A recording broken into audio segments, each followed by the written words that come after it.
S അച്യുതാനന്ദന്റെ അഭാവത്തിലാണ് party ഇപ്പോൾ തുടർഭരണത്തിലേറി നിൽക്കുന്നത്. അതെ, അത് ജനങ്ങളെല്ലാം കമ്മ്യൂണിസ്റ്റല്ലല്ലോ. ജനങ്ങൾക്ക് വേണ്ടത് അവരെ സഹായിക്കുന്ന ഒരു ഗവൺമെൻറ്റാണ്. ആ കാര്യത്തിൽ ഈ ഗവൺമെൻറ് വളരെയേറെ സഹായകരമായ സമീപനമാണ് അവർ സ്വീകരിച്ചിട്ടുള്ളത്.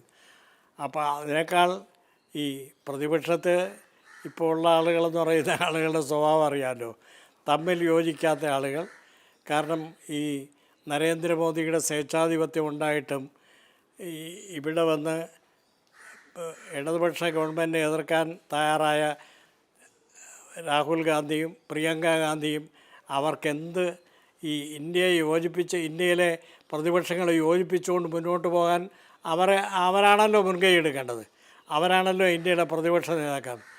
അപ്പോൾ അവർ വാസ്തവത്തിൽ ജനങ്ങളുടെ താല്പര്യമല്ല, അവരുടെ രാഷ്ട്രീയ താല്പര്യങ്ങളാണ് സംരക്ഷിക്കാൻ നോക്കുന്നത്.